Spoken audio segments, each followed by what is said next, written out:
Hello students, मैं Sandeep Singh welcome करता हूं आपका मैग्नेट ब्रेन्स हिंदी में, जहां पर मिलता है आपको free education from class 7th to 12th।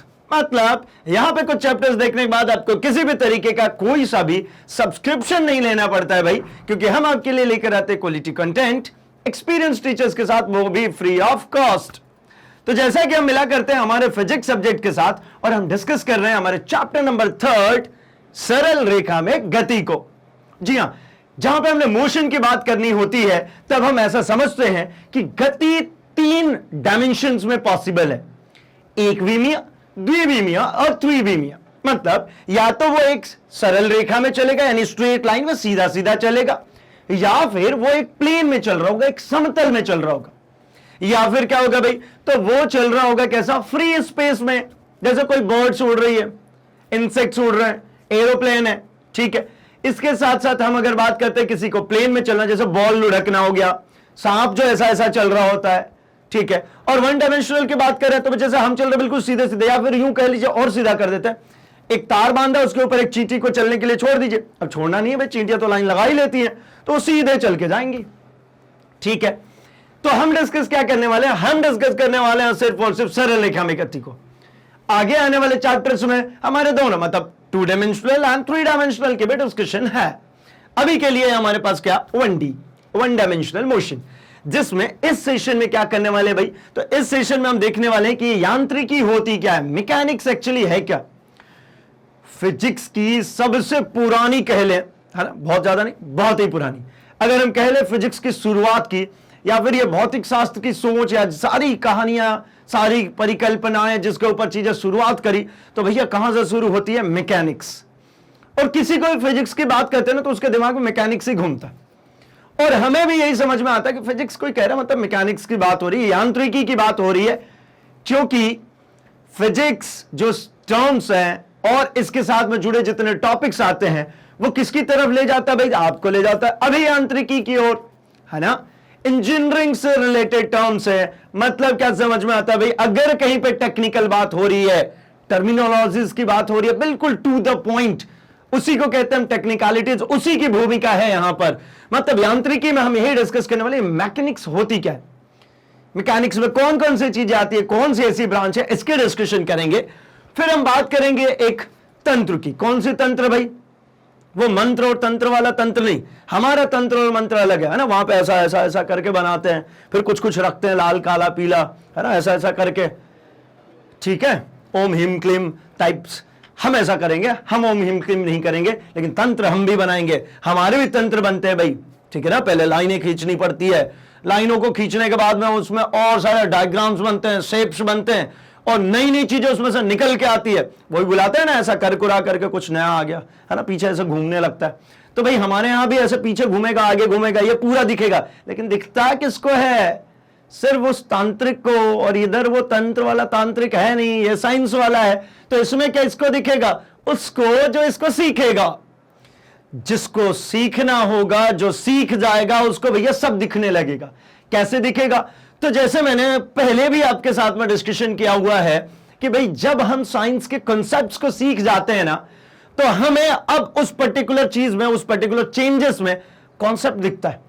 कैसे दिखता है भाई, तो अभी मैं एक सिंपल सी बात कहता हूं कि एक साइकिल चल रही है, ठीक है ना, तो साइकिल के चलने में सिर्फ और सिर्फ आपको लगता है हाँ ठीक है यार वो पहिया घूम रहा है, एंड ऑल, ठीक है, पहिया घूम रहा है, पैडल मार रहा है, कोई चल रहा है, ऐसे इमेजिनेशन आपके दिमाग में आ रही होगी, है ना।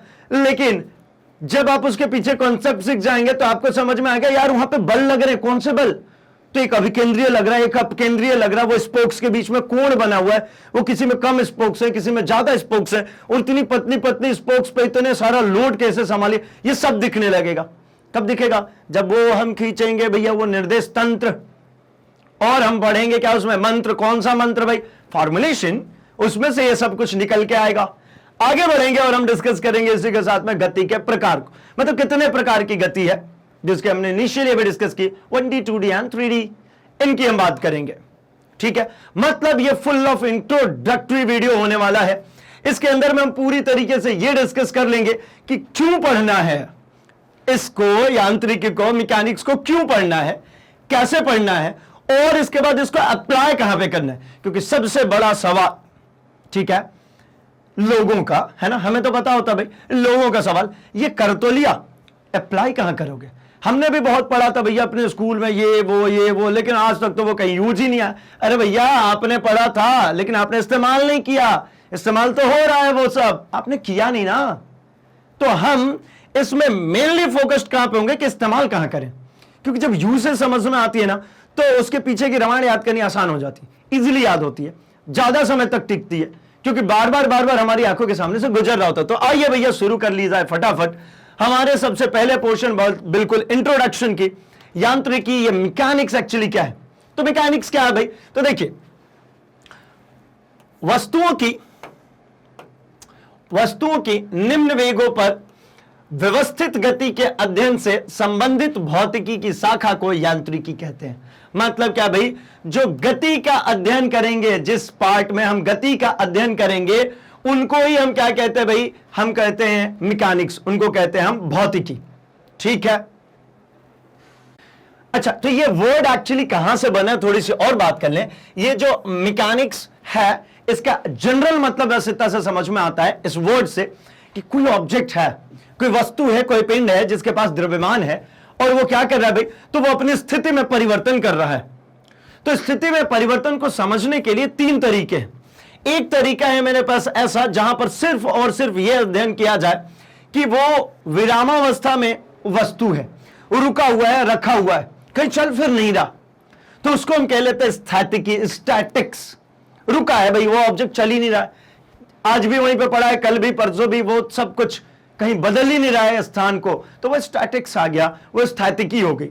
लेकिन वहीं क्या होगा भाई?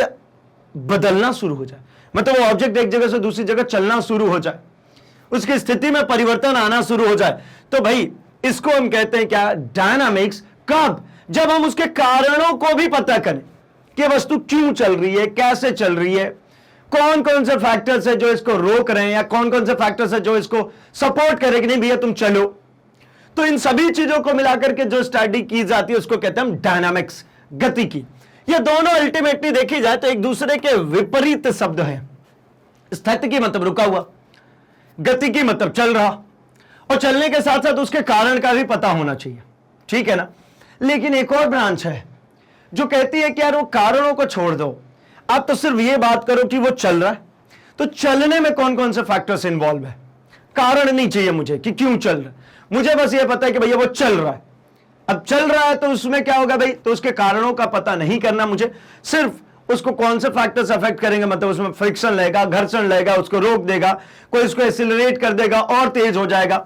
मतलब ये कि इस शाखा के अंतर्गत वस्तु के गति का अध्ययन गति के कारणों को ज्ञात किए बिना किया जाता है। कारण से मतलब नहीं है, क्यों चल रहा है इससे कोई लेना देना नहीं है, लेना देना सिर्फ इससे कि जब वो चल रहा है तो कौन कौन से फैक्टर्स इन्वॉल्व हो रहे हैं। ठीक है ना? तो जनरली हमें जो इसमें डिस्कस करना है वो हमें करना है भाई काइनेमेटिक्स को, शुद्ध गतिकी को। अब काइनेमेटिक्स की भी अगर हम बात कर ले तो ये देखिए, ये दो वर्ड है, काइनेमेटिक्स और काइने जो वर्ड है ना, ये एक्चुअली एक वर्ड है कीनेमा, उससे आया हुआ है। क्या है भाई? एक वर्ड है कीनेमा, इससे आया हुआ है। ठीक, कीनेमा से आया भाई। कीनेमा का मतलब क्या होता है? इसका मतलब होता है टू मूव। टू मूव मतलब क्या भाई? तो इसका मतलब होता है स्थिति परिवर्तन। इसने क्या कहा कि इसका मतलब है भैया स्थिति में होने वाला परिवर्तन। कोई ऐसी चीज है जो अपनी स्थिति बदल रही है, उसको ही हम कहते हैं भाई कीनेमा। और इसी से बनकर क्या आया कि एक ऐसी ब्रांच, एक ऐसी जगह जहां पर इनको स्टडी किया जाएगा, उसको हम कहेंगे काइनेमेटिक्स। ठीक है ना? जैसे नंबर्स को जहां पे स्टडी करते हैं उसको मैथमेटिक्स। ठीक है, हम जहां पे भौतिक परिवर्तनों की बात करते हैं वहां फिजिक्स। तो वैसे ही क्या आ गया भाई? काइनेमेटिक्स। काइनेमेटिक्स का मतलब क्या? जहां पे हम स्थिति परिवर्तन का अध्ययन करेंगे। और फिर मुझे याद आता है कि कोई अगर स्थिति परिवर्तन कर रहा है, मतलब वो अपनी पोजीशन में चेंज कर रहा है, तो वो क्या कर रहा होगा? तो वो कर रहा होगा दूरी तय। अब दूरी को नापने के दो तरीके, एक तो ये कि कुल चली गई दूरी नाप दो, मतलब जो जो जैसा जैसा गया था वो सब कुछ ले आए भाई। और एक ऐसा है कि मुझे नहीं फर्क पड़ता कि भैया आप कैसे आए, क्या है, आ गए ना बस। कहां से आए? तो इस पर्टिकुलर पॉइंट से। कहां पर है? तो यहां पर है। तो बस इन दोनों के बीच की दूरी, मतलब एक शॉर्टेस्ट डिस्टेंस कहां पे, जहां से शुरू किया था जहां खत्म किया, और एक कैसा डिस्टेंस भाई, एक उसका लॉन्गेस्ट पाथ, मतलब कह सकते टोटल पाथ जहां जहां से चल गया। क्या उलझा रहे हो सर? तो भैया उलझा नहीं रहा हूं, मैं तो सुलझा रहा हूं। क्या सुलझा रहे समझिए। एक तरीका ये होता है भैया सामने वाले से हमने पूछा, कोई हमारे घर आया, हमने पूछा भैया कैसे आए, तो अब भैया बताना शुरू हो जाए। मैं घर से निकला, निकलने के बाद फिर पहले बाएं मुड़ा, फिर मैं 2 किलोमीटर चला, फिर उसके बाद गड्ढा आ गया, कट लिया थोड़ा सा, फिर सीधे सीधे आया, बारिश होने लगी, मैं रुक गया, फिर उसके बाद मैं चलना शुरू किया, तो मैं थोड़ा सा आगे चला गया, फिर मैं मुड़ा, फिर वापस। अरे यार ये क्या उलझा रहे हो भैया? फिर से तो कह रहा हूं मैं उलझा कहां रहा हूं, मैं तो सुलझा रहा हूं। उससे पूछा तो बता रहा है, तो आप उसको क्या कहते हो? भैया इतना मत बताओ यार, मुझे तो वो बता दो कैसे आए, कैसे आए मतलब कहां से आए, किस डायरेक्शन से आए, और जहां से आए और जहां तक पहुंचे उसके बीच में शॉर्टेस्ट डिस्टेंस क्या है। मतलब उसने मेरे को ऐसा समझाना शुरू किया, यहां गए, फिर यहां गए, फिर यहां गए, फिर यहां गए, फिर यहां गए, फिर यहां गए, यहां गए, और ये पहुंच गए, ये ए से चले थे बी पे पहुंच गए, ऐसे ऐसे गए, ये सब नहीं चाहिए। ये क्या, यही दूरी है, मुझे चाहिए भैया बस ये बता दो यार कहां से आए। तो मैंने कह दिया भैया इस ए पॉइंट से यहां तक आए। अब यहां से रास्ता हो, रास्ता ना, कोई फर्क नहीं पड़ता। आप 7 समंदर घुमा करके आए हैं या फिर सीधे नदी तैर करके आ गए हैं, मुझे कोई फर्क नहीं पड़ता। मुझे क्या फर्क पड़ता भाई, सीधे सीधे कहां से है, क्या नदी तैर के आए चलेगा, मुझे वो नदी तैर वाली ही दूरी मुझे चाहिए। तो ये भी दूरी है, ये भी दूरी है, लेकिन दोनों में अंतर है, एक सदिश है और एक अदिश है। ये जो कुल पात है ये कौन सी है, ये अदिश है, ये दूरी है। और ये सदिश वाली दूरी को ही हमने एक नया नाम दे दिया, हमने कह दिया भैया विस्थापन। मतलब क्या, ये काइनेमेटिक्स स्थान परिवर्तन से मुझे क्या समझ में आता है, 2 शब्द, एक समझ में आता है दूरी और एक समझ में आता है क्या, दूरी और एक समझ में आता है विस्थापन। अब भाई एक और बात समझ में आती है, अच्छा ठीक है ना, ये सब कुछ दूरी हो रही है, ठीक है भाई, विस्थापन भी हो रहा है, ये भी चलेगा, मंजूर है, लेकिन भैया टाइम आपने आने में कितनी देर लगा दी, ठीक है। मतलब क्या, इन दोनों को नापने के लिए, इन दोनों का रेट पता करने के लिए हमको चाहिए होता है टाइम। टाइम से जैसे ही हम इन दोनों को डिवाइड करते हैं हमें 2 नए टर्म्स मिल जाते हैं, एक चाल और एक वेग, ठीक है। मतलब क्या समझ में आ रही है, काइनेमेटिक्स तो अपने आप पे पूरी की पूरी एक किताब बनती जा रही है भाई। एक सीधा पकड़ा था, शुरू किया, कुछ ना कुछ खुलते जा रहा है। भाई आपने कहा था काइनेमेटिक्स, मैंने कहा बिल्कुल काइनेमेटिक्स, काइनेमेटिक्स मतलब टू मूव, हाँ भैया मूव। आपने कह दिया मूव मतलब क्या, स्थिति बदल गई उसकी, तो स्थिति बदल गई, चलिए ये भी माना, लेकिन आपने तुरंत ही बदल दिया अपनी लाइन। क्या कह दिया भाई, बोले यार उसने दूरी तय किया, तो मैंने ये भी मान लिया, लेकिन फिर आप कह रहे नहीं यार मुझे दूरी नहीं चाहिए, वो बहुत सारा था, तो मैंने कह दिया भैया विस्थापन ले लो, छोटा है, तो आपने कहा भैया चलो एक्सेप्टेबल, लेकिन मैंने तुरंत फिर बदल दिया, मैंने कह दिया भैया यार ठीक है सब कुछ चलेगा, लेकिन इन दोनों को समय से कंपेयर करो, किया तो 2 नए टर्म आपको पकड़ा दिए, एक चाल और एक वेग, तो भैया खुलता जा रहा है ना। तो मैं सिर्फ आपसे इतना सही कहना चाह रहा हूं इसके माध्यम से कि भैया हमारी ब्रांच, हमारी जो मैकेनिक्स है, हमारी जो पूरी फिजिक्स है, हमारी जो पूरी साइंस है, इनफैक्ट ये ऐसी लॉजिक्स पे चलती हैं, और इसमें एक सीधा पकड़िए, अगला नोट अपने आप आ जाता है, उसको खोलिए अगला पॉइंट मिल जाता है।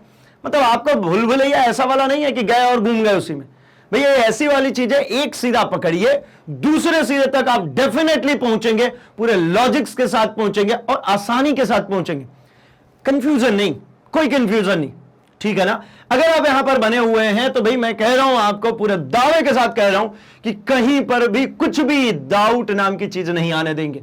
बस आपकी इमेजिनेशन एक बार शुरू हो जाए, ठीक है ना, क्योंकि ये सब परिघटनाएं आपके आसपास में घटित हो रही है। एक बार प्रॉपर इमेजिनेशन शुरू हो जाए, एक इमेज बनना शुरू हो जाए पीछे आपके, वो शुरू कर देगा भैया ये सब कुछ काम करना, ठीक है। तो चलिए हम थोड़ी से और आगे की तरफ बात करते हैं, इसको समझते हुए कि भाई ये लॉजिकल है, आसान है, तो करेंगे कैसे अब इस मैकेनिक्स को स्टार्ट।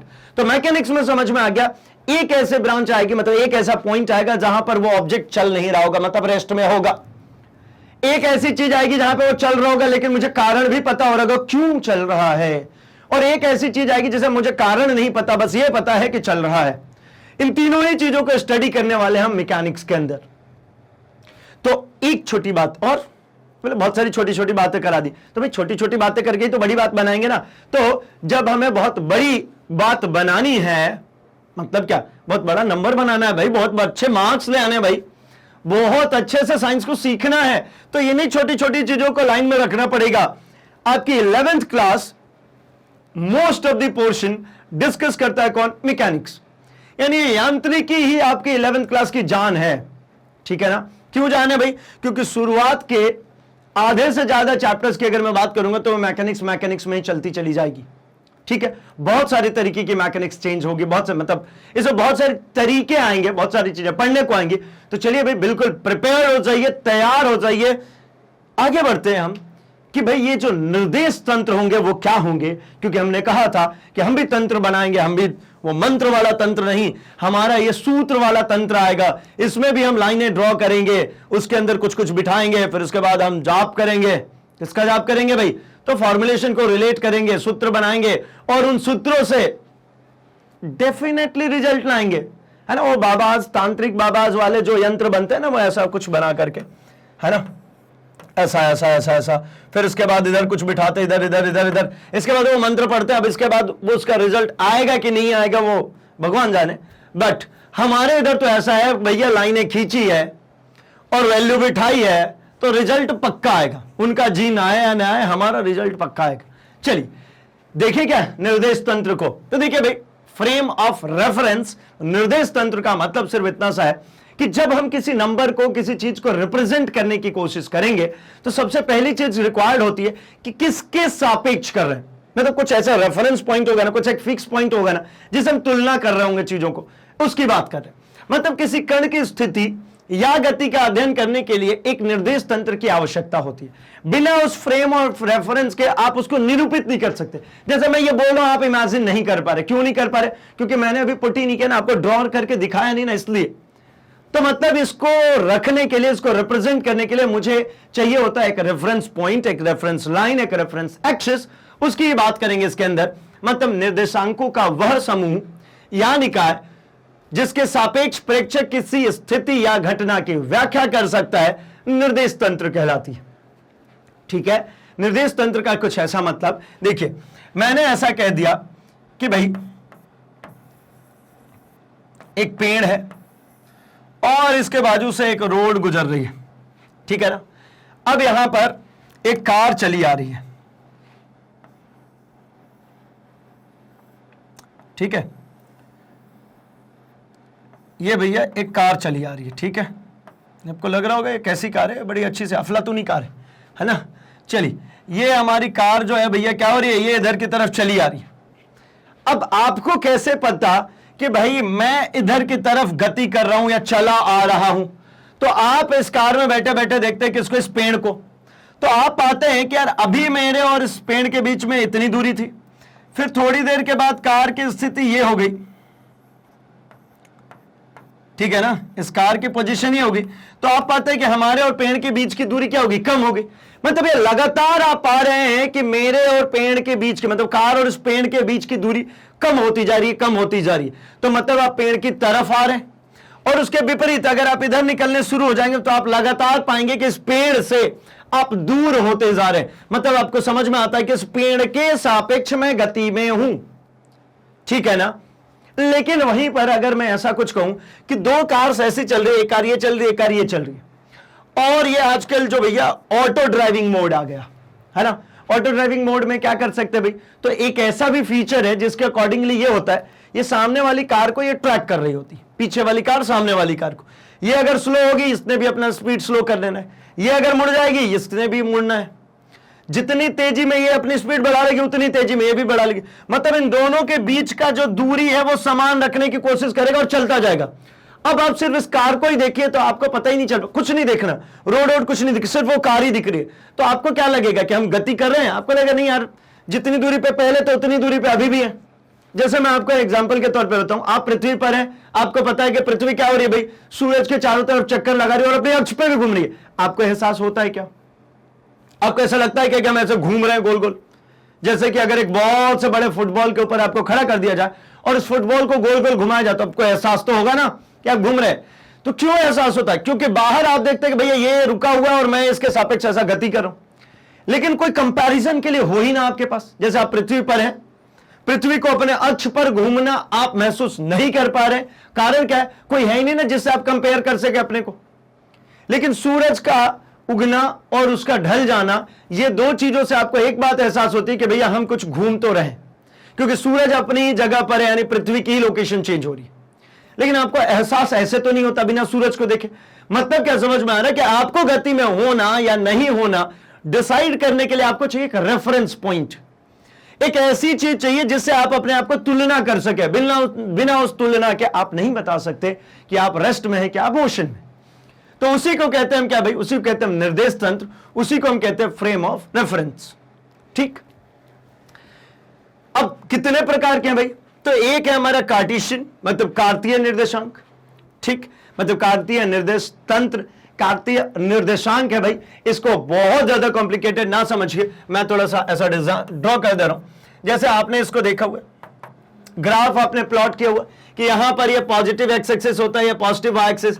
यहां कोई पॉइंट मिले तो भैया एक्स कॉमा वाई हो जाता है। अगर यहां पे कोई पॉइंट मिले तो ये माइनस एक्स और वाई का प्लेन है, मतलब माइनस एक्स कॉमा वाई होता है। नीचे की तरफ ये माइनस वाई होता है, मतलब ये वाला जो प्लेन है, ये वाला, ये minus x comma minus y है।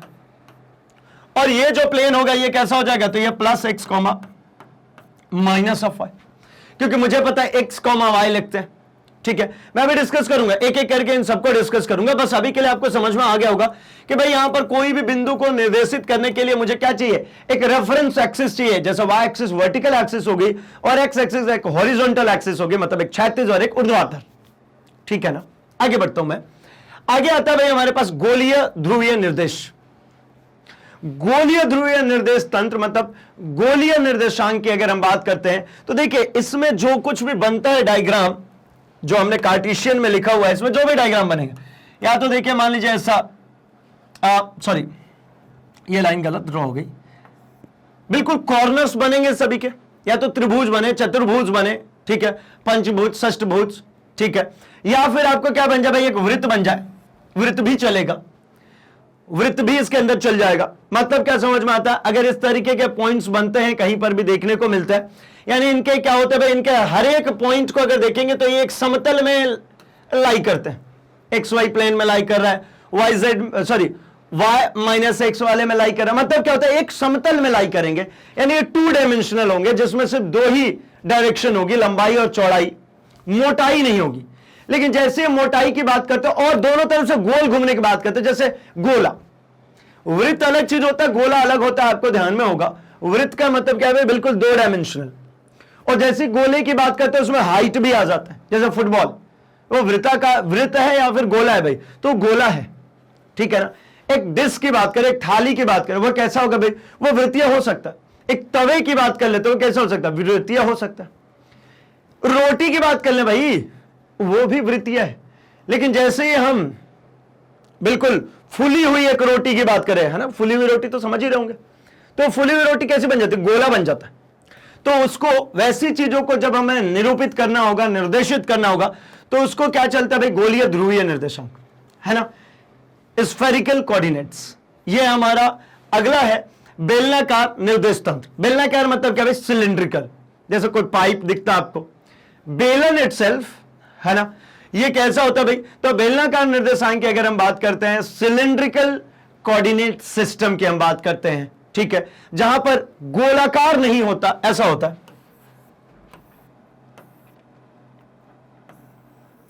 ये सिलिंड्रिकल हो गया, ठीक है, और वो आपका कार्टेशियन दिख रहा है। मतलब ऐसा है कि इतने तरीके के निर्देश तंत्र उपलब्ध हैं, इतने तरीके से हम चीजों को वेरिएट कर सकते हैं। अच्छा, ये सब क्यों कर रहे हैं, उसके पीछे कारण समझते हैं। एक बिंदु से मैंने एक पॉइंट तक बढ़ाया और उसको लेकर के ऐसा गोल घूम गया। अब गोल घूमने के बाद मुझे प्राप्त क्या होगा, तो एक सिक्का मान लीजिए, एक लाइन को लिया और ऐसा चपटा करते हुए, रोटी की बात करें, एक छोटी सी ले लीजिए, उसको क्या करना, सबसे पहले ऐसे में फैला दीजिए। अब फैलाने के बाद उसको इधर की तरफ फैलाना ऐसा शुरू कीजिए, फैलाते फैलाते फैलाते आपको क्या मिल जाएगी, एक रोटी मिल जाएगी ऐसी गोल। अब एक चपाती, इसके ऊपर एक और, इसके ऊपर एक और, इसके ऊपर एक और, इसके ऊपर एक और, इसके ऊपर एक और, मतलब इसको एक और डायरेक्शन में बढ़ाना शुरू कर दीजिए तो सिलिंड्रिकल बन जाएगा। ठीक है, कुल मिलाकर के 3 तरीके के कार्टेशियन सिस्टम है हमारे पास, सॉरी 3 तरीके के कोऑर्डिनेट सिस्टम है हमारे पास। एक कार्टेशियन कोऑर्डिनेट सिस्टम जिसमें सब कुछ एजेस बनेंगे, शार्प एजेस बनेंगे भाई, साइड्स आएंगे उसके अंदर में, 2 डायमेंशनल ज्योमेट्री बनेगी, है ना, 2 विमीय। अगर हम इन दोनों की बात करते हैं, गोलीय और बेलनाकार, मतलब spherical coordinate system and cylindrical coordinate system, तो इन दोनों सिस्टम्स में हमें देखने को मिलेगा कि भाई 3D डायमेंशन बनेगी, ठीक है ना, त्रिविमीय चीजें बनेंगी। चलिए, तो हमें यहां पर जो डिस्कस करना है वो सिर्फ और सिर्फ करना है कार्टेशियन। इन दोनों के डिस्कशन नहीं है, हमें सिर्फ और सिर्फ कार्टेशियन के बारे में डिस्कस करना है, जो कार्टेशियन कोऑर्डिनेट सिस्टम, मतलब जिसमें एक्स वाई जेड प्लेन भी आ जाएगा। ठीक है, इसके साथ में जैसे कार्तीय निर्देशांक में हमने अभी दो ही की बात करी, तीसरा प्लेन भी आ सकता है, जेड भी आ सकता है, वहां पर आयतन भी आना शुरू हो जाएगा। ठीक है ना, ऊंचाई भी आ जाएगी उसके अंदर में, लेकिन बनेंगे कैसे? तो सब कॉर्नर्स के साथ में चलेंगे। ठीक है ना, आपको जब 3D में बात करेंगे तो 3D में आप स्फेरिकल की बात नहीं करेंगे, तब हम सिर्फ और सिर्फ बात कर रहे होंगे जिसमें एजेस आए, जिसमें साइड्स आए, किनारे आए। ठीक है, मतलब जैसे हम बात कर लेंगे किसकी भाई, तो वर्ग था हमारा 2 डायमेंशन में, 3 डायमेंशन में जाएंगे तो वो क्या हो जाएगा? वो हो जाएगा क्यूब, घन हो जाएगा भाई, घनाभ बनना शुरू हो जाएगा। इन सभी चीजों के हम डिस्कशन करेंगे, हम पिरामिड के डिस्कशन कर सकेंगे। आगे बढ़ता हूं मैं, तो भाई कार्तीय निर्देशांक ये है क्या? कार्तीय निर्देश तंत्र है क्या? इसमें हम क्या डिस्कस करना चाहते हैं? तो कार्तीय निर्देश तंत्र का मतलब ये सिंपली, जो मैंने कहा, इसमें साइड्स आएंगी। मतलब ऐसा होता है कि एक बनती है हमारी ये एक्स एक्सिस, इससे 90 डिग्री वाई एक्सिस, और इन दोनों के साथ में 90 डिग्री जो बनता है वो जेड एक्सिस। अब चूंकि ये जेड एक्सिस को कायदे से दिखाऊं मैं, तो ये ऐसा है। ठीक है, एक्स वाई और ये जेड, लेकिन अब इसको प्लॉट तो मैं नहीं कर सकता, मुझे तो 2D में ही प्लॉट करना पड़ेगा, इसलिए इसको नीचे की तरफ निर्देशित कर देते हैं। तीनों एक तीसरे से अगर आप देखेंगे तो ये 90 डिग्री है। अब आपको कैसे दिखेगा ये 90 डिग्री? तो आप अपने घर का कोई सा भी एक कोना पकड़ लीजिए, कोई सा भी एक कोना। ठीक है, चलिए छत वाले कोने की बात कर लेंगे, तो छत पे जो कोना होगा कैसा होगा भाई? ऐसी होगी छत, ऐसी गई होगी एक दीवार। ठीक है ना, एक इधर से और एक इधर से और एक नीचे की तरफ सीधी। थोड़ा सा और तिरछा कर लेता हूं, ऐसा ऐसा ही होगा ना आपके छत का कोना, एक इधर दीवार, एक इधर, और एक नीचे आई होगी दीवार।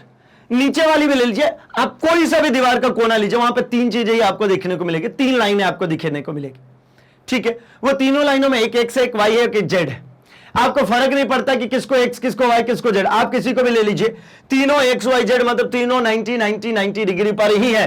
बट ये जरूर फिक्स कर दिया हमने, जनरली एक जनरल कंसेप्शन है कि ये जो हॉरिजॉन्टल सरफेस पे चलती है वो एक्स है, इसके ऊपर जो चलेगी वाई एक्सिस है, और इससे जो फ्रंट या डेप्थ में जाएगी वो जेड एक्सिस है। ठीक है, तो ये हो गई हमारी क्षैतिज, ये हो गई हमारी ऊर्ध्वाधर, और ये हो गई हमारी क्या, आगे या पीछे साइड की एक्सिस, जहां पर किसी भी चीज को निर्देशित कर सकते हैं, किसी भी चीज को समझा सकते हैं, बता सकते हैं।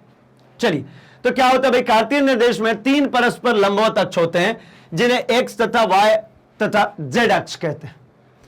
इन अक्षों के कटान बिंदु को ओ कहते हैं, मूल बिंदु कहते हैं, यह संदर्भ बिंदु होता है। देखिए, मूल बिंदु का मतलब ये तीनों लाइनें जहां से इनिशिएट हो रही हैं, जहां पे आकर के तीनों लाइनें एक दूसरे तीसरे को काट रही हैं, मतलब इसी को कहते हैं हम ओ, इसी को हम कहते हैं क्या, मूल बिंदु, ओरिजिन। यानी सब कुछ स्टार्ट होने की कहानी यहीं से शुरू होगी। ठीक है ना, जैसे आपको एक और छोटू सा एग्जांपल बताऊं, देखिए इसकी नौबत क्यों पड़ रही है। जैसे मान लीजिए ये एक कमरा है, एक रूम है ये पूरा, और मुझे रूम के बीचों बीच पंखा लटकाना है। तो भाई पंखा लटकाने वाले को कैसे निर्देश दूं बिना वहां गए? मुझे फोन पे उसको बताना है भैया पंखा कहां लटकेगा, कैसे निर्देश देंगे? आपने कहा कि भाई ऊपर से, मतलब छत से मुझे 1.5 फीट नीचे चाहिए। ठीक है, छत से कहा भाई, तो मतलब आपको इस हाइट से नीचे चाहिए कितना, 1.5 फीट, 1.5 फीट नीचे चाहिए पंखा लटकता हुआ। तो वो आया, और वो भैया समझदार इलेक्ट्रिशियन, उसने उठाया और यहां पे लटका दिया पंखा। चलेगा क्या? आप कहेंगे नहीं यार, ये तो कुछ अटपटा काम करके गया, यहां क्यों चलने लगा पंखा मेरा? तो कहां लटका है? तो आपने एक और डायमेंशन, अभी तक आपने क्या दी थी, सिर्फ एक डायमेंशन दी थी कि मुझे इतना नीचे चाहिए, यानी वर्टिकल एक्सिस में 1.5 आपने बता दिया। फिर आप एक डायमेंशन दे सकते हैं कि यार मुझे चाहिए जो मेरे दीवार है, फ्रंट वाली दीवार से, मान लीजिए इस वाली दीवार से, इधर वाली दीवार से मैं कह लेता हूं, इस वाली दीवार से मुझे चाहिए क्या, तो मुझे इस वाली दीवार से चाहिए 4.5 फीट, 5 फीट लेते हैं, 5 फीट अंदर। तो मैंने इस पंखे को अब यहां से हटाया और यहां से क्या किया भाई, तो यहां से मैंने 5 फीट अंदर लगाने की सोची। मैं यहां से क्या करूंगा, 5 फीट अंदर लगा दूंगा आपका पंखा। तो यहां से 5 फीट अंदर ले गया, यहां पर लगाया, ठीक है, लेकिन यहां से 5 फीट अंदर देखिए, ये जरूरी थोड़ी है 5 फीट अंदर यहीं पे, ये हो गया 5 फीट अंदर, देखिए ये बिल्कुल लाइन पे ही चिपका के यहां पे लगा दिया पंखा। क्या आपका ये पंखा चलने वाला है? तो नहीं भाई, ये फ्रंट वाली जो दीवार है इसमें चिपक गई है। तो मैंने उसको कहा भाई ठीक है, साइड वाली वॉल से कितना कह दिया? मैंने कह दिया 5 फीट अंदर। अब इसके बाद उसने कहां लगा दिया? इसी दीवार में चिपका दिया भाई। वो बड़ी कमाल का इलेक्ट्रिशियन था हमारा। फिर मैंने कहा नहीं भैया यहां नहीं चाहिए यार, यहां तो चलेगा ही नहीं पंखा।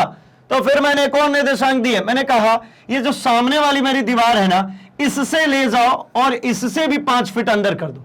तो मतलब फ्रंट वाली जो दीवार है इससे भी 5 फीट अंदर करा दिया। मतलब क्या हुआ? अब ये यहां पे बिल्कुल कॉर्नर पे ना लगाते हुए, यहां बिल्कुल कॉर्नर पे ना लगाते हुए ये कहां लेके गया भाई? तो ये अब लेकर के चला गया, इस वाले पॉइंट को उठाया और यहां ला दिया। अब ये आ गया, अब ये आ गया पंखा बीचों बीच। अभी आपका पंखा चलेगा, ठीक है, ये बीचों बीच आ गया, अभी आपका पंखा चलेगा। क्यों चल रहा है? क्योंकि आपने 3 डायमेंशन दिए, 1 2 3।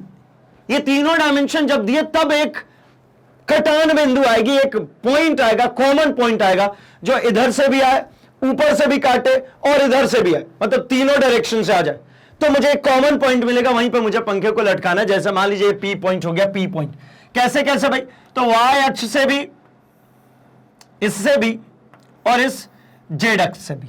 अब ये बाहर है बिल्कुल, लेकिन ये जेड अक्ष से भी इसका एक पॉइंट है।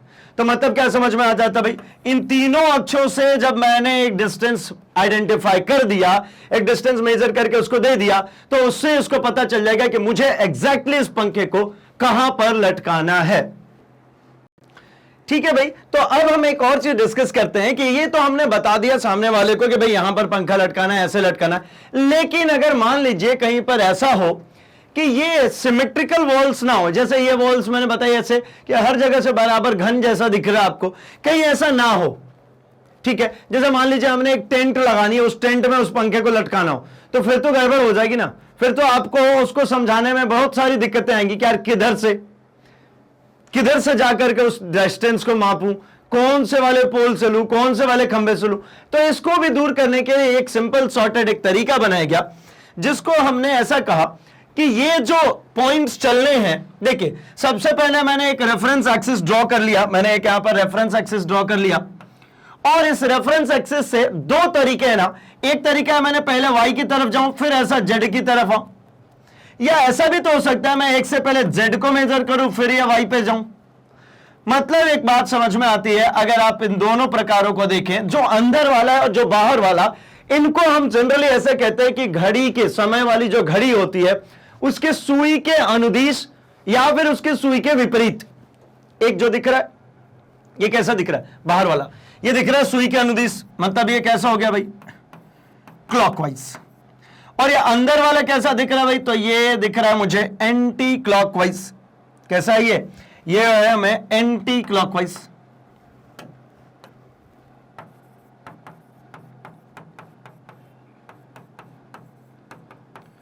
अब क्लॉकवाइज और एंटी क्लॉकवाइज से क्या समझ में आ रहा है भाई? एक घड़ी की दिशा के अनुदिश और एक घड़ी की दिशा के विपरीत। अच्छा, इसका बहुत ही शानदार वाला एक जगह बता रहा हूं जहां पे आप इसको देख सकते हैं, इसको समझ सकते हैं। बहुत बार लोगों को है ना, जो नट बोल्ट होता है उनको खोलने में बड़ी दिक्कत आती है, वो पाना लगा लेते लेकिन वो खोल नहीं पाते। क्यों? एक कंफ्यूजन होती है, यार ये ऐसा खुलेगा या ऐसा खुलेगा। ठीक है, ये बहुत कंफ्यूजन रहती है कि भाई ऐसे हमने लगा तो लिया है ऐसे बोल्ट में पाना, लेकिन यहां पे ये खुलेगा कैसे? ऐसा ही कुछ होता है भाई। अब ये खुलेगा किधर से? मतलब क्लॉकवाइज घुमाऊंगा तो खुलेगा कि एंटी क्लॉकवाइज घूमेगा? तो यहां पर आप एक सिंपली समझ लीजिए, इसके लिए बहुत आसान सा तरीका है। मोस्ट ऑफ द स्क्रूज या मोस्ट ऑफ द, जब हम बोल्ट की बात करते हैं तो वो ऐसा क्लॉकवाइज करेंगे तो ये बंद होता है, और अगर उल्टा करेंगे एंटी क्लॉकवाइज तो वो खुलता है। मतलब जब आप एंटी क्लॉकवाइज चलेंगे तो वो खुलेगा, क्लॉकवाइज चलेंगे तो बंद होगा। ठीक है ना? यहां बोल्ट भी तो गति कर रहा है ना, वो भी तो अपनी स्थिति परिवर्तन कर रहा है। अब लेकिन कुछ ऐसी जगहें भी होती हैं, स्पेसिफिकली ऐसी जगहें जहां पर हमें जनरली, जैसे व्हीकल्स, गाड़ियों में जनरली बहुत सारी जगह ऐसी आती है, इंजन्स में बहुत सारी ऐसी जगह आती है जहां पे अगर उसको है ना क्लॉकवाइज में बंद करना लगा दें तो वो व्हीकल भी, या वहां पे जो मोमेंटम होता है, वहां जो वाइब्रेशन होता है, वो क्लॉकवाइज डायरेक्शन में हो रहा होता है। तो जनरली क्या होता है भाई, वो नट खुलने का डर होता है। ठीक है, तो उसको कैसे कहते हैं, उल्टा कस देते हैं। उल्टा कसने से क्या होता है, जितना ज्यादा वो चलेगा उतना ही ज्यादा उसका स्क्रू कैसा होता जाएगा, टाइट हो जाएगा, खुलने की डर कम हो जाती, बहुत कम जगह पे, बहुत रेयर। और जहां ऐसा होता है वहां पे ऐसा करके एरो मार्क उसके बॉडी पे या कहीं पे दे दी जाती है कि भाई इधर से टू ओपन टू क्लोज। जैसे जनरली आपने मार्कर पेन्स को देखे होंगे, व्हाइट बोर्ड मार्कर पेन सभी ने देखा होगा भाई, उसमें आप देखें ना बकायदा लिखा होता है टू ओपन टू क्लोज, क्योंकि वो कई सारे मार्कर्स में उल्टे डायरेक्शन में भी खुलता है, इसलिए बस सिंपल। तो मतलब यहां से समझ में आता है कि ये जो कार्टेशियन सिस्टम है इसको निर्देशित करने के लिए दो तरीके हैं, एक एंटी क्लॉकवाइज और एक है हमारे पास क्लॉकवाइज। एक एंटी क्लॉकवाइज कोऑर्डिनेट सिस्टम और एक क्लॉकवाइज कोऑर्डिनेट। एंटी क्लॉकवाइज में क्या किया, तो ये देखिए एक्स एक्सिस जो इधर दिख रहा था उसको उठा करके लेफ्ट हैंड साइड में ला दिया, ये एक्स हो गया, ये वाई हो गया और ये जेड हो गया, ठीक है ना। ये कैसा हो गया, ये एंटी क्लॉकवाइज। और इसकी अगर हम बात करते हैं तो यहां पे कैसे चल रहा है, ये क्लॉकवाइज, ठीक है। एक दक्षिणावर्त निर्देशांक पद्धति और एक जो होती है वो वामावर्त निर्देशांक पद्धति, ठीक है। मतलब क्लॉकवाइज और एंटी क्लॉकवाइज आपको समझ में आ चुका कि दो तरीके से इसको निर्देशित कर सकते हैं। अब एक और चीज है भाई कि अब हम डिस्कस कर लेते हैं गति के कितने प्रकार होंगे, वो तो निर्देशन का हो गया। अब हम गति के प्रकार की बात करते हैं कि गति कितने प्रकार की हो सकती है, कौन कौन सी गति के टाइप्स होंगे। तो गति के प्रकार को डिसाइड करने के लिए दो कैटेगरीज हैं, एक आती है हमारी विमा के आधार पे, ठीक है, मतलब डायमेंशन के आधार पे, और दूसरी आती है हमारी कण की गति के प्रकृति के आधार पे, मतलब उसका नेचर कैसा है, उसके गति करने का नेचर कैसा है भाई। क्या वो सिंगल मतलब सिंगल डायरेक्शन में ऐसा चल के जा रही है तो भाई सीधे सीधे चल के जा रही है, या वो लुढ़कते हुए जा रही है, या फिर कोई एक अक्ष है जिसके परितः वो गोल गोल घूम रही है, या फिर जैसे हम पेंडुलम की बात करते हैं एक फिक्स पॉइंट के अलोंग दाएं बाएं चल रही होती है। कैसे करे, मतलब कणों की गति किस प्रकार की, क्या वाइब्रेशन कर रहा है, ऑसिलेट कर रहा है, ठीक है, वो रोटेट कर रहा है, या फिर वो घिसता हुआ कहीं जा रहा है, स्लाइड कर रहा है, बहुत सारे तरीके हो सकते हैं। और दूसरा भाई विमा के आधार पे, मतलब क्या वो सीधे डायरेक्शन में जा रहा है या वो दो डायमेंशन में जा रहा है, ठीक है। समय के साथ सिर्फ एक ही डायमेंशन में वेरिएशन है कि समय के साथ दो दो डायमेंशन में वेरिएशन आ रहा है, या समय के साथ तीनों डायमेंशन में वेरिएशन है, मतलब एक्स में भी, वाई में भी और जेड में भी, ठीक है। अगर जहां पे ऐसा आता है कि एक्स में भी, वाई में भी और जेड में भी तीनों में वेरिएशन मिल रहा, मतलब वो थ्री डायमेंशनल। अगर किसी दो डायमेंशन में या तो एक्स वाई या वाई जेड या जेड एक्स, इनमें से किसी एक में वेरिएशन, मतलब किसी दो डायमेंशन में वेरिएशन आ रहा है, यानी किसी एक प्लेन में कोई गति हो रही है, तो वहां पर हम उसको कहते हैं दो डायमेंशन, मतलब द्विविमीय गति, 2D। और 1D तो आप समझते हैं भाई सीधे सीधे चले जा रहा है, एक ही दिशा में चले जा रहा है, उसको कहते हैं हम वन डायमेंशनल मोशन, एक विमीय गति, ठीक है ना। तो मतलब विमा के आधार पर और कणों के आधार पर चलिए एक एक बार हम चर्चा कर लें। तो सबसे पहले हमारे पास विमीय आधार, विमा के आधार पे, तो हमारे पीछे ये चींटी चलती हुई आ रही है भैया, और इनके चलने का तरीका तो आपको पता ही है कैसा भाई। अगर एक पतला सा तार भी बांध देते हैं तो वो एक जगह से दूसरी जगह चल जाते हैं, ठीक है ना। एक पतला सा धागा भी बंधा होगा तो उसके ऊपर एक जगह से दूसरी जगह चले जाएंगे, क्योंकि इनका जो वेट होता है बहुत ही कम होता है, और कम वेट है तो बहुत ज्यादा दिक्कत नहीं होती कि वो रस्सी जो ऐसा टूटने लगे या धाधक गांठ टूटने लगे। लेकिन चलने का तरीका देखिए ना, ये सीधा, इनको कोई फर्क नहीं पड़ता कहां से क्या आ रहा है नहीं आ रहा। सामने से कोई चींटी आ रही हो तो उसमें भी टकरा जाते, लेकिन चलते सीधे ही है। आप कहेंगे नहीं यार तो ऐसा ऐसा ऐसा ऐसा देखा, मैं उसकी बात नहीं कर रहा, मैं तो ये कह रहा हूं अगर उन्हें ऐसी ऐसी कुछ लाइनें बना रखी तो ऐसे ही जाते हैं, मतलब एक समय में जैसे जा रहे हैं वो चलते जाएंगे। लेकिन अब जब मैंने फिक्स कर दिया कि मैंने एक धागा बांधा यहां से यहां तक, तो अब तो मजबूरी है ना, इस धागे को पकड़ के जाना पड़ेगा ना, वो ऐसा ऐसा इस पर थोड़ी लहराते हुए चलेगी, ठीक है ना। एक दीवार पे चलना होगा तो चींटी ऐसी लाइनें बना सकती है, लेकिन एक धागे पे चलना होगा तो वो तो सीधे सीधे ही चलेगी। इसी को कहते हैं हम एक विमीय गति, एक ही दिशा में सिर्फ और सिर्फ गति होना, हमारे स्थिति का जो परिवर्तन होना है वो एक ही दिशा में हो रहा है, तो एक विमीय। और अगर दो दिशाओं में हमारे स्थिति का परिवर्तन होता है तो द्विविमीय कहते हैं। लेकिन ये अगर एक ही दिशा में हो रहा है, एक विमीय कह रहा है, अर्थात यदि किसी निर्देशांक तंत्र के सापेक्ष किसी कण के तीनों निर्देशांकों में से कोई भी दो स्थिर हैं और केवल एक निर्देशांक समय के साथ परिवर्तित होता है तो कण की गति एक विमीय गति कहलाती है। एक्स एक्सिस, वाई एक्सिस और ये हमारा जेड एक्सिस। एक्स एक्सिस, ये मेरा वाई एक्सिस और ये मेरा जेड एक्सिस। इन तीनों एक्सिस में अगर मैं बात करूं तो कोई भी दो कांस्टेंट और एक में बदलाव, मतलब क्या, मान लिया मान लिया ये ऐसा कोई गति कर रहा सीधे ऊपर की तरफ, ये भी एक विमीय गति है। अगर ऐसा ना करते हुए कोई ऐसा गति कर रहा है, ये भी एक विमीय गति है। कोई ऐसा गति ना करते हुए ऐसा कर रहा है इसके पैरेलल, ये भी एक विमीय गति है। मतलब अगर इस लाइन की बात करें तो किसमें सिर्फ और सिर्फ जेड एक्सिस में परिवर्तन आ रहा है। अगर ये रेड वाली की बात करें तो सिर्फ और सिर्फ वाई एक्सिस में चेंजेस आ रहा है, और मैं अगर इस लाइन की बात करूं तो सिर्फ और सिर्फ एक्स एक्सिस में चेंज आ रहा है। ठीक है ना। तो मतलब क्या समझ में आता है भाई, यहां से मुझे सिंपली इतनी सी बात समझ में आती है कि दो डायमेंशन, दो विमाएं स्थिर है। जैसे अगर सिर्फ और सिर्फ ये एक्स एक्सिस में चल रहा है, मतलब यहां पर वाई एंड जो जेड है ये दोनों कैसे हैं भाई, तो ये दोनों स्थिर हैं। ये दोनों कैसे हैं, ये दोनों स्थिर हैं, ये दोनों वैरी नहीं कर रहे। अगर मैं वाई एक्सिस की बात करूं तो यहां पर हमारा z एंड x जो है ये दोनों स्थिर हैं, ये दोनों कुछ भी चेंज नहीं कर रहे हैं। और z एक्सिस में अगर कोई चीज चल रहा है इसका मतलब y एंड x अक्ष की जितनी भी चीजें हैं, मतलब जो स्थिति है वो परिवर्तन नहीं हो रहा है, ये स्थिर है। आप कहेंगे कैसे भैया, तो आइए चलिए देखें। इस पॉइंट की अगर मैं बात करूं तो y का एक मान जो है वो फिक्स है कि बदलेगा, नहीं बदलेगा। लेकिन x का मान बदल रहा है। यहां पर देखिए ये हो गया, ये हो गया, ये हो गया, ये हो गया। ये मतलब जैसे जैसे मैं ये ग्रीन लाइन पे आगे की तरफ बढ़ता जा रहा हूं, ये क्या होता जा रहा है भाई, तो x के मान में परिवर्तन हो रहा है। यानी सिर्फ एक ही दिशा में हमारा कोई गति हो रहा है, एक ही दिशा में अगर कोई चल रहा है तो उसी को हम कहते हैं क्या, एक विमीय गति। उदाहरण के लिए हमने लिया चींटी की रस्सी पर चलना और ऊर्ध्वाधर ऊपर की ओर फेंकी हुई गेंद। एक बॉल ऊपर फेंकी है, सिर्फ ऊपर ही ऊपर चल रही है, फिर ऊपर से नीचे आ जाएगी, लेकिन डायरेक्शन तो एक ही है ना उसका। बदलाव तो सिर्फ और सिर्फ ऊर्ध्वाधर में ही हो रहा, क्षैतिज में तो कोई बदलाव नहीं हो रहा। ठीक है, ऊर्ध्वाधर ऊपर फेंक रहे हैं भाई, ऐसा नहीं कि बॉल ऐसा लेकर के ऐसा फेंक दिया। देखिए आपने बॉल उठाया और ऐसा फेंक दिया, भाई ऐसे फेंकेंगे तब तो दोनों डायमेंशन में गति हो गई, ये तो अलग हो जाएगा मामला, हम आगे डिस्कस करेंगे इसका।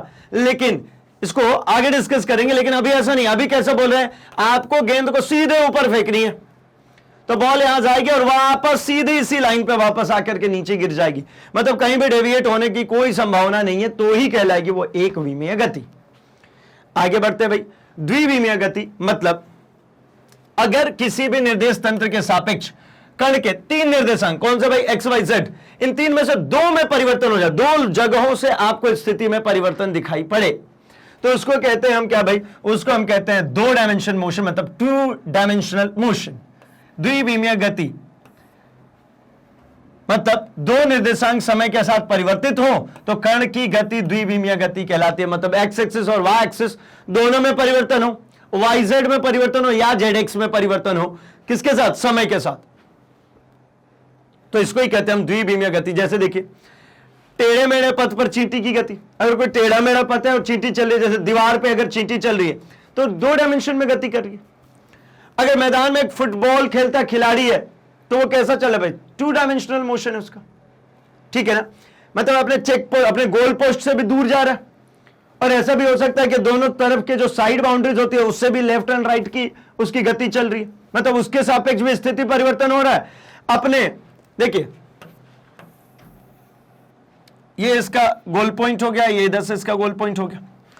मतलब यहां पर अगर एक फुटबॉल लेकर के प्लेयर दौड़ रहा है तो एक तो इसकी स्थिति परिवर्तन कहां से हो रही है भाई, एक स्थिति परिवर्तन हो रही है इसके गोल पोस्ट से आगे की तरफ जाएगा, और दूसरी कहां से भाई, तो इसके सापेक्ष भी इसकी स्थिति परिवर्तन हो रही है। ठीक है ना, साइड की बाउंड्री से। अब ऐसा तो नहीं कि वो हमेशा उचकता रहता है हर बार, आप कहेंगे नहीं उचकता तो है कभी कभार, मैं उसकी बात नहीं कर रहा, मैं तो कह रहा हूं कि भाई क्या मैदान में फुटबॉल खेलता है खिलाड़ी, आगे की तरफ बढ़ रहा है, दाएं बाएं होता जा रहा है भाई, ऐसा कट लेता हुआ, यहां से कट लेता हुआ, ऐसा होता हुआ गया और ये गोल मार दिया, तो मतलब इसकी दो एक्सिस से वेरिएशन मिल रही है ना, एक ये वाली एक्सिस। अब आप कहेंगे पैरेलल दोनों लाइन, भाई पैरेलल लाइन से मतलब नहीं है, ये एक ही जगह से आप ले लीजिए, आप नीचे से मत गिनिए, आप ये नीचे से कोई काउंटिंग मत लीजिए, आप तो समझिए यहां से कि यहां से दूर चला गया, यहां से पास आ गया, यहां से दूर चला गया, यहां से पास आ गया, या नीचे वाले ले लीजिए भाई।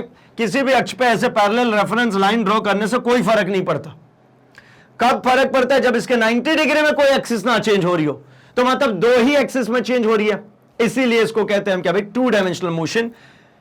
क्षैतिज या ऊर्ध्वाधर तल में वृत्ताकार गति, प्रक्षेप्य गति आदि। जैसे मैंने इसकी बात करी थी कि हमने क्या किया भाई, हमने यहां से एक पत्थर को ऐसा फेंक दिया तो यह पत्थर ऐसा जाएगा और थोड़ी देर बाद आकर के पृथ्वी की सतह पे जाकर टकरा जाएगा, तो ऐसा चलेगा ना, ये गुरुत्वाकर्षण कारण ऐसा गोल होता हुआ यहां करके गिरता है। तो मतलब क्या हुआ, था तो यहां पर, यहां से यहां तक उसने एक्स डिस्टेंस ट्रेवल किया और वो y डिस्टेंस भी ट्रेवल किया, मतलब y ऊंचाई तय की है इसने। ऊंचाई की बात करते हैं तो देखिए इतनी ऊंचाई से चल के आया है, यानी y एक्सिस में परिवर्तन, और जैसे जैसे ये आगे गया है ये दूरी बढ़ती गई है। जैसे देखिए यहीं पे अगर मैं बात कर लूं, ठीक है, यहीं पे अगर मैं बात कर लूं तो ये थोड़ा सा चला है, और आगे थोड़ी देर बढ़ाया तो और आगे दूर चला, और दूर चला, और दूर चला। जैसे जैसे दूरी बढ़ रही है वैसे वैसे हाइट घटती जा रही है। मतलब क्या, ऊपर से नीचे की तरफ विस्थापन भी देखने को मिल रहा है और यहां से दूरी भी, यानी कितने डायमेंशन दिख रहे हैं आपको, एक्स और वाई, दो एक्सिस में बदलाव दिख रहा है। जहां भी दो डायमेंशन में बदलाव दिखेगा वो 2 डायमेंशनल मोशन है। यही तो 2D, ठीक है भाई। ये हो गई हमारी द्विविमीय गति। आगे बढ़ते हैं, हम डिस्कस करते हैं अपने अगले पॉइंट, त्रिविमीय गति की, 3D की, ठीक है, 3 डायमेंशनल मोशन। 3 डायमेंशनल मोशन की जब हम बात करते हैं, जैसा मान लीजिए पतंग उड़ रहा है। अब ये पतंग का उड़ना कैसा भाई, ये 3 डायमेंशनल मोशन है। कैसे, देखिए, यदि किसी निर्देश तंत्र के सापेक्ष कण के तीनों ही निर्देशांक समय के साथ परिवर्तित हो रहे, मतलब एक्स भी, वाई भी और जेड भी, तो कण की गति त्रिविमीय गति कहलाती है, या आकाश में गति होती है। जैसे मैंने बोला था एरोप्लेन, कोई बर्ड, कोई इंसेक्ट, कुछ भी, मच्छर जो उड़ रहा है भाई वो त्रिविमीय गति करता है, ठीक है, इसलिए जूम करता हुआ कहीं से कहीं तक पहुंच जाता भाई, है ना। तो उड़ती हुई पतंग की गति, उड़ते हुए वायुयान की गति, गैसीय अणुओं की गति, ठीक है। अच्छा, ये बड़ा ही महत्वपूर्ण है भाई, इसको थोड़ा सा सुन लीजिएगा।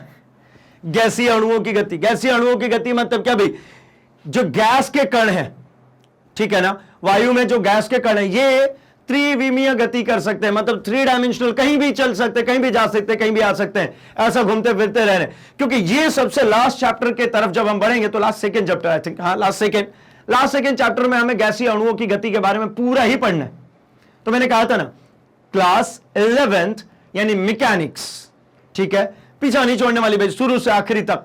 इसीलिए हम इसके बेसिक्स में इतना ज्यादा टाइम दे रहे हैं, इतना बेहतर तरीके से हम उसको समझ रहे हैं, ताकि कहीं से कुछ बचे नहीं, क्योंकि बचेगा तो देखिए भैया दिक्कत करने वाला है, ठीक है ना। थोड़ी सी भी क्रैक रह गई ना, तो ये क्रैक आपको समस्या पैदा करेगी। कब, जब जब उस क्रैक से गुजरना होगा तब तब आपको दर्द देने वाली है। तो इसलिए भैया क्रैक्स को हील कीजिए, कोई क्रैक नहीं छोड़ना हमें। अगर कोई क्रैक नहीं होगा तो अच्छी दीवार बनेगी, अच्छी बिल्डिंग बनेगी भाई, कहीं कोई दिक्कत नहीं आएगी। चलिए, तो त्रिविमीय गति आपको समझ में आ गया, मतलब एक्स, वाई और जेड तीनों ही एक्सिस में वेरिएशन हो रहा है, यानी यहां से भी हाइट से भी चीजें देखने को मिल रही है और ये भी देखने को मिल रही है, यानी एक्स एक्सिस, वाई एक्सिस और जेड एक्सिस तीनों में ही यहां पर वेरिएशन हो रहा है। आगे पीछे भी पतंग को किया जा सकता है, ऊपर नीचे भी पतंग जा सकते हैं, और दाएं बाएं भी लहरा सकती है। तो मतलब ये हो गई हमारी त्रिविमीय गति। अब चलते हैं जरा हम कणों के ऊपर। हमने एक दूसरी कैटेगरी बनाई थी ना, जहां पे हमने किसकी बात करी थी, कि जो ये कण होते हैं, पार्टिकल्स की गति करने के जो तरीका, मतलब उनका जो नेचर है, उसके अकॉर्डिंगली भी हम इसको वेरिएट करते हैं। तो कणों के ऊपर आए तो कण की गति की प्रकृति के आधार पे, तो देखिए सबसे फर्स्ट तो भाई ट्रांसलेशनल मोशन है ना, स्थानांतरित गति। स्थानांतरित का मतलब क्या होता है भाई, स्थानांतरण, एक जगह से दूसरी जगह का ट्रांसफर होना, चले जाना, इसको ही कहते हैं हम क्या, स्थानांतरित गति। अब ट्रांसलेशन मोशन मतलब जैसे देखिए, जब गति करता हुआ कण किसी निर्देश तंत्र के सापेक्ष एक स्थिति से दूसरे स्थिति पर स्थानांतरित होता, तब कण की गति स्थानांतरित गति कहलाती है। इस गति में किसी वस्तु पर किन्हीं दो बिंदुओं को मिलाने वाली रेखा वस्तु की संपूर्ण गति के दौरान स्वयं के समांतर रहती है। जैसे हम बात कर लें क्या, तो एक सीधी सड़क पर वाहन की गति, ये जो कार चल रही है, ये कार के चलने का क्या होगा भाई, तो कार के चलने का ये होगा कि ये मान लीजिए शहर ए में थे और ये ऐसा चलते चलते चलते चलते शहर बी में आ गए, तो मतलब क्या, ए से बी को मिलाने वाली चीज क्या थी, तो ये रोड, ये पथ, और इस पथ के समांतर हमेशा ये गाड़ी चलने वाली है। ये जो हमारी गाड़ी चलने वाली है, ये हमेशा कैसे चलेगी, पथ के समांतर ही चलेगी, ठीक है ना। मतलब इसमें वस्तु का स्थान परिवर्तन हो गया, पहले यहां पे था वस्तु, अब यहां से ये वस्तु हटा और ये वस्तु अब कहां चला गया भाई, यहां गया, मतलब ये बस इधर पहुंच गई, शहर भी। तो इसीलिए इसको कहते हैं क्या, स्थानांतरण, मतलब ट्रांसलेशनल मोशन, एक जगह से चले और दूसरी जगह पूरी की पूरी पहुंच गई, ठीक है। और आगे अगर बात करें इसमें एग्जांपल, तो निश्चित ऊंचाई से गिर रही वस्तु की ऊर्ध्वगति आदि, मतलब किसी हाइट से एक बॉल को हमने क्या किया भाई, नीचे की तरफ छोड़ दिया, गिरा दिया, तो ये पूरी बॉल खुद ही चल करके चली जाएगी ना, कुछ छोड़ती हुई जाएगी, कुछ निशान, कुछ ऐसा, कुछ भी नहीं। ये कहलाता है भाई ट्रांसलेशनल मोशन, स्थानांतरीय गति। स्थानांतरित हो गई एक जगह से दूसरी जगह चली गई चीज, ठीक है। इसमें हमेशा ध्यान रखें, ये जो बॉल भी चल करके आ रही है तो ये अपने पथ, मतलब जो लाइन ज्वाइनिंग थी उसके पैरेलल थी। देखिए ये छत है और ये मेरे धरातल है। यहां पे हमारी छत की क्या होगी, दीवार होगी जिसके ऊपर ये छत बना हुआ। अब हमने क्या किया भाई, तो यहां से हमने एक बॉल को नीचे की तरफ फेंका, यहां से नीचे छोड़ दिया, तो ये बॉल की जो गति करने का जो पथ होगा वो हमेशा इस दीवार के हमेशा कैसे भाई, पैरेलल, समांतर। इस दीवार के हमेशा ही कैसे, समानांतर आएगी, बिल्कुल पैरेलल चलती हुई आएगी नीचे की तरफ। जैसे सड़क को देखें तो ये कार जो चल रही है, क्या सड़क के पैरेलल ही तो चल रही है, ठीक है ना। चलिए, आई होप कि आपको इतनी सी बात समझ में आई है। हम जरा अगले पोर्शन की तरफ बढ़े, मतलब और भी इसके टाइप्स हैं। जैसे अगर हम बात करें तो रोटेशनल मोशन, घूर्णन करने की, मतलब घूर्णन गति। घूर्णन गति में क्या होता है, तो एक फिक्स पॉइंट के अलोंग गोल गोल गोल गोल घूम रहे, ठीक है। जैसे हम किसकी बात करें, जैसे साइकिल के पहिए की हमने बात करी थी। क्या भाई, साइकिल के पहिए में अच्छा पंखा भी चल रहा है भाई। यहां पे पहले तो हम साइकिल चलाएंगे फिर पंखे की हवा खाएंगे। तो भैया ये साइकिल का पहिया, ऐसे लगे होंगे खूब सारे स्पोक्स, और ये क्या है भाई, तो यहां पर एक धुरी होती है जिसके ऊपर ये पहिया क्या होता है, घूम रहा होता है।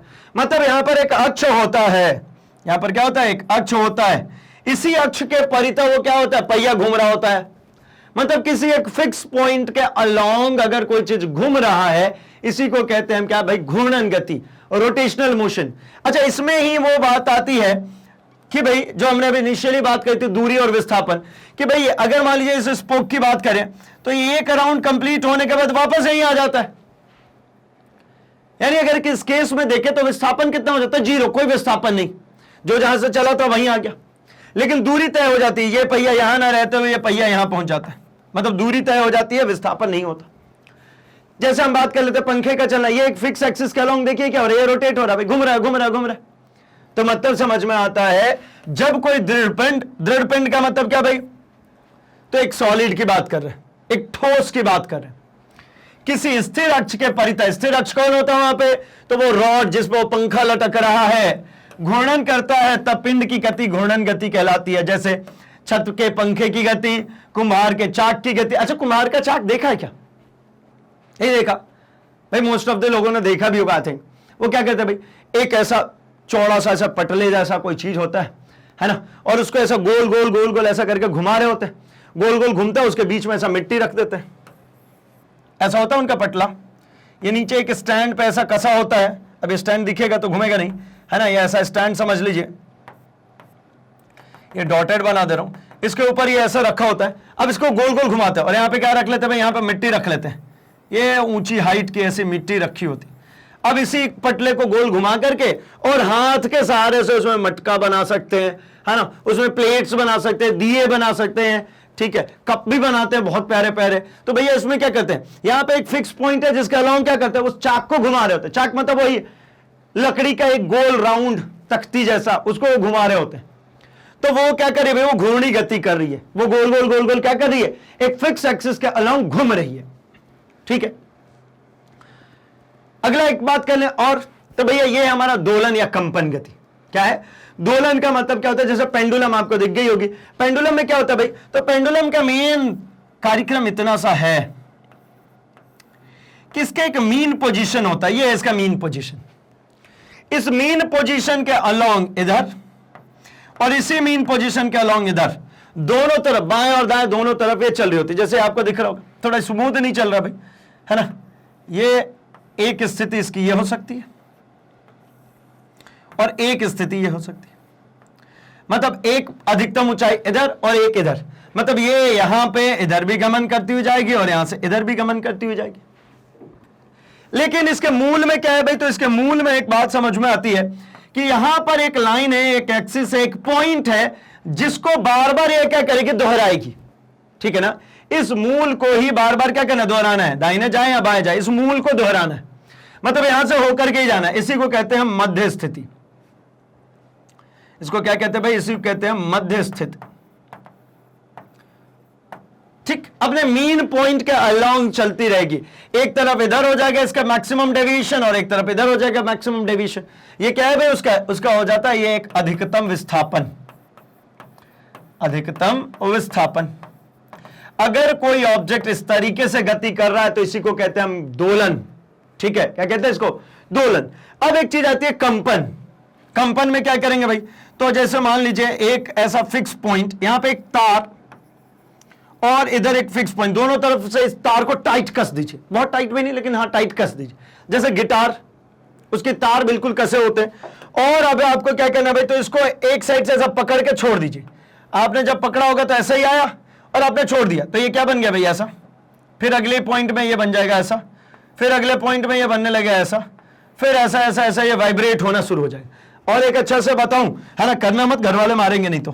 क्यों भैया घर वाले मारेंगे, क्योंकि हम चलते हैं छत पे और छत पे जो पिलर्स जो बने होते हैं ना, उस पिलर में ऐसा रॉड निकला होता है, ठीक है ना, लंबा सा रॉड निकला और पिलर में, उसको क्या करना है ना, धीरे से सुनना भाई, इसको ऐसा पकड़ के छोड़ दो।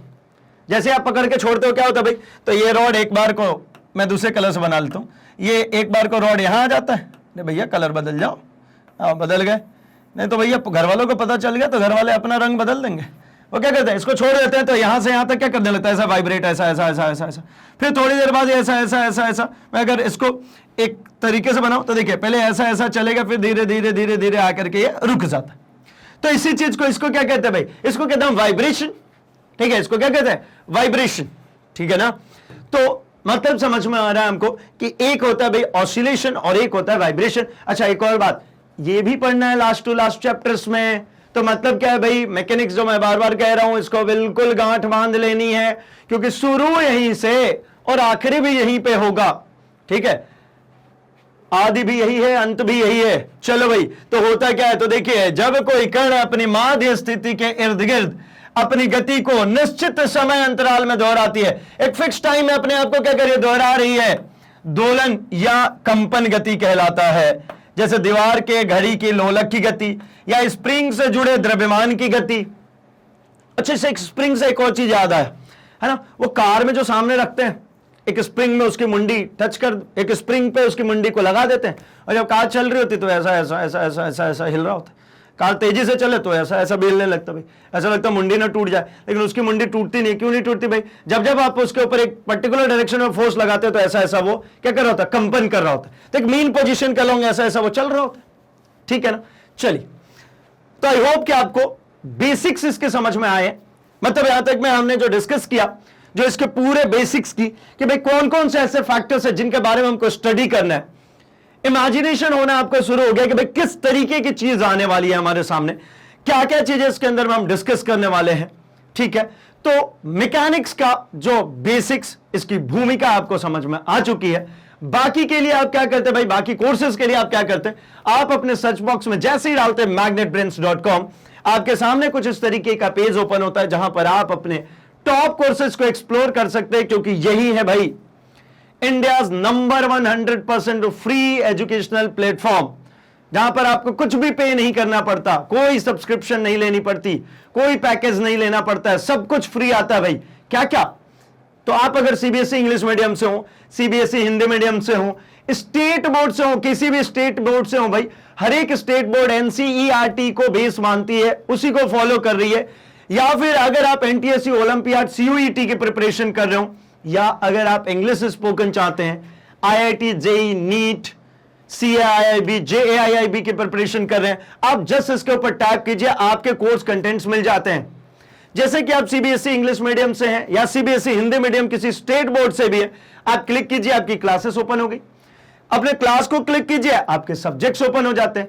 आप अपने सब्जेक्ट पर वॉच नाउ पे जैसे ही क्लिक करते हैं, कुछ इस तरीके से आपके सभी चैप्टर्स ओपन हो जाते हैं, जहां पर उसी चैप्टर के फोल्डर के अंदर उस चैप्टर से रिलेटेड सभी प्रकार के वीडियोस, कौन कौन से भाई, उसके concept videos, one shot revision videos, NCERT solutions, MCQs, previous year questions, most important question, और भी बहुत कुछ देखने को मिल जाता है।